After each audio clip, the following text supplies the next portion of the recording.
आप उपाध्यक्ष में क्यों खड़ा हुए, अध्यक्ष में क्यों नहीं खड़ा हुए? अध्यक्ष में इसलिए नहीं खड़ा हुए, देखिए क्योंकि महिलाओं का सीट था उपाध्यक्ष और मुझे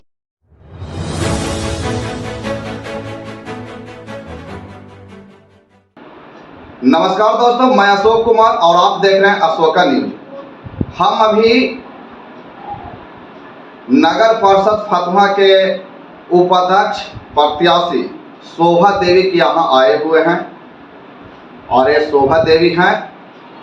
हम इनसे जानने आए हैं कि आप उपाध्यक्ष के प्रत्याशी बने हैं, तो फतुहा में सबसे बड़ा समस्या क्या है?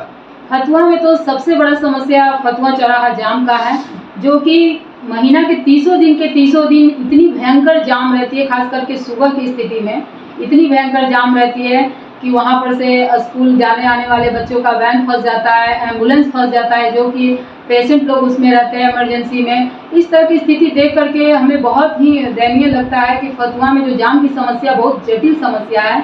मैं अगर बनती हूँ तो सर्वप्रथम सबसे पहले इसका निदान करूँगी, क्योंकि ये बहुत ज़रूरी है। हम ये चीज़ देखते हैं ना कि जाम में जितने भी गाड़ी आते हैं घंटों घंटों लगे रहते हैं, और कितनी बार तो मैं एम्बुलेंस को फंसे देखी हूँ कि फतुहा चौराहे पे बहुत देर तक फंसे रहते हैं, उसमें मरीज रहते हैं। एम्बुलेंस का मतलब है कि एकदम अटेंड पहुँचना है और उस स्थिति में फंसा रहता है। तो मैं सबसे पहले फतुहा की जाम की समस्या का निदान करूँगी, ये मैं पूरे फतुहा वासियों से ये वादा करती हूँ। और फतुहा में जाम की समस्या है और फतुहा में एक भी शौचालय नहीं है और शौचालय के लिए जगह भी नहीं है, तो उसको आप कैसे हैंडल कीजिएगा? देखिए, सबसे पहले तो ये है कि ये जो आप बोले कि शौचालय, ये तो मैं सबसे पहले ये चीज़ कहना चाहूँगी कि फतुहा में आए दिन सैकड़ों महिलाएं गांव से आती हैं और यहाँ फतुहा नगर परिषद में एक भी मार्केट में ऐसा डीलक्स शौचालय नहीं है जिससे महिलाओं को सुविधा मिल सके। मेरा खुद शॉप है चौराहा पे, मैं देखती हूँ कि काफ़ी महिलाएं कंजेस्टेड होकर लास्ट में दुकान पे कितनी बार आई हैं कि मुझे बाथरूम जाना है। तो इस तरह की स्थिति होती है, क्योंकि फतुहा बाजार बहुत सारे ऐसे ग्रामीण को जोड़ती है, तो यहाँ डेली आती हैं मार्केटिंग करने के लिए। तो सबसे पहले तो यहाँ जितने भी चौक चौराहे हैं वहाँ पे एक एक डीलक्स शौचालय का मैं निर्माण जरूर करवाऊँगी, इससे कि गाँव से आने वाली महिलाओं को और यहाँ से जितनी भी मार्केट जाती हैं उस महिलाओं को काफ़ी सहूलियत हो और किसी तरह का परेशानी ना हो। इसलिए डीलक्स शौचालय तो मैं महिलाओं के लिए, मैं तो पहले भी कह चुकी हूँ कि मैं महिलाओं के लिए हर वो कार्य के लिए अथक प्रयास करूँगी कि जो मेरे से हो सकेगा। मैं उसके लिए हमेशा जहाँ जाना पड़े, जैसे करना पड़े, मैं प्रयास करूँगी कि वो काम को करूँ। तो डीलक्स शौचालय तो बहुत ज़रूरी है, मैं इसके लिए बहुत प्रयास करूँगी, है ना। देखिए, लड़कियों के लिए कॉलेज की सबसे बड़ी समस्या है कि फतुहा में इतना पटना के सटे है, फिर भी एक महिला कॉलेज नहीं है। लड़कियों को पटना जाना पड़ता है कॉलेज करने के लिए। तो मैं ये कहूँगी कि अगर मैं बनती हूँ तो फतुहा में एक महिला कॉलेज बनवाने का तो मैं अथक प्रयास करूँगी, क्योंकि महिला कॉलेज होना बहुत ज़रूरी है। हमारी फतुहा की बच्चियाँ पटना कॉलेज करने जाती हैं, डेली ट्रेन से आने जाने में काफ़ी परेशानी होती है, उससे बच्चियों को काफ़ी निदान मिलेगा। तो इसके लिए मैं प्रयास करूँगी कि फतुहा में एक महिला कॉलेज हो। और लोगों से और हमने देखे हैं जैसे 25 नंबर, 26 नंबर, 27 नंबर, ये 3 गो जो वार्ड है, इसमें सबसे बड़ा समस्या है नाला का पानी का निकास नहीं है। थोड़ा सा वर्षा पड़ता है तो रोड पर, गली में पानी, रोड पर पानी।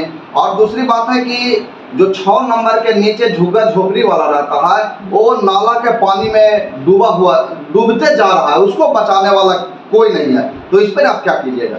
नहीं सर, इसके लिए तो मैं कहना चाहूँगी कि जितने भी वार्ड में ऐसा है कि नाला का निकासी नहीं है, उसके लिए मैं प्रयास करूँगी कि नाला का निकासी हो, क्योंकि सही बात है कि लोगों को काफ़ी दिक्कत होती है। थोड़ा सा बरसात तो खास करके होता है कि जब बरसात आती है तो उसमें पानी भी बढ़ता है, ऊपर से नाला का पानी रहता है, तो वो ऊपरी स्तर पे आ जाती है और ऊपरी स्तर पे आने पे काफ़ी परेशानी होती है, लोगों को आने जाने में दिक्कत होती है। गली में देखते हैं इस जगह पानी हो जाती है। तो मैं इसका तो निदान के लिए बहुत प्रयास करूँगी, क्योंकि ये जो नाला है इसका निकासी का पानी हर जगह निकले और फतुहा को सुंदर और स्वच्छ बनाने में जितना प्रयास हो सकेगा, जनता की सेवा करने में वो मैं हर एक प्रयास करूँगी।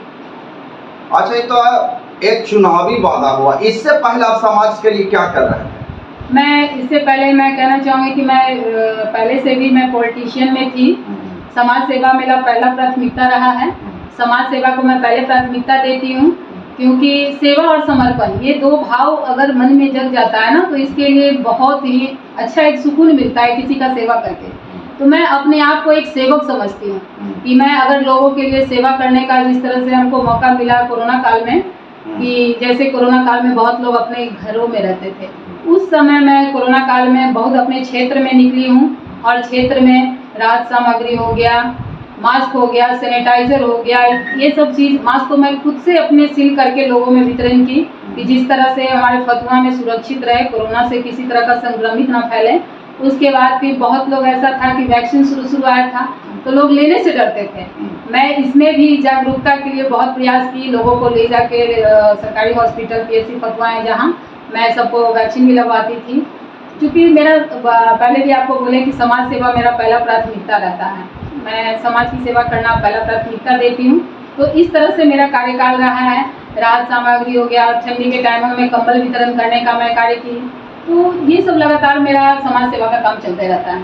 सबसे बड़ा इनका प्राथमिकता है महिलाएं, कॉलेज बनाएंगे, शौचालय बनाएंगे, जाम को हटाएंगे, एम्बुलेंस जो सरकारी हॉस्पिटल से आने वक्त घंटों 2 घंटा चौराहा पे जो जाम में फंस जाती है, उसके लिए अलग से व्यवस्था करेंगे।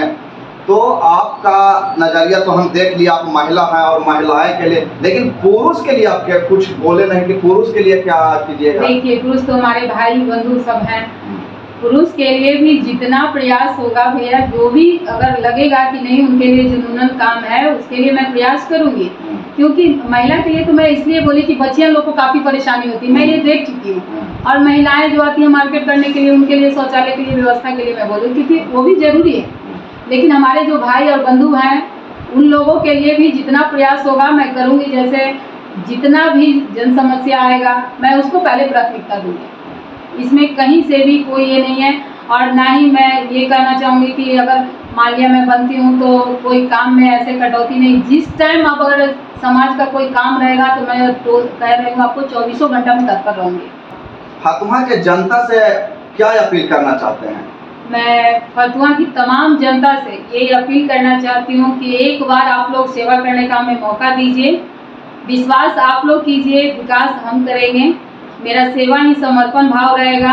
आप लोगों की जन सेवा में ही हम अपना भी चाहते हैं कि समाज के सेवा ही में ही मेरा समय गुजरे, मुझे बहुत अच्छा लगता है। और मैं ये तमाम फतुहा की भाई बंधु माता बहनों सभी से अपील करूँगी कि एक बार आप लोग मौका देकर देखिए, फिर देखिए विकास कैसे होता है और फतुहा, स्वच्छ फतुहा, सुंदर फतुहा कैसे बनता है।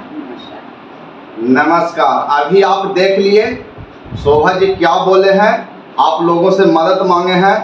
अगर हो सके तो इनको मदद किया जाए, एक मौका दिया जाए।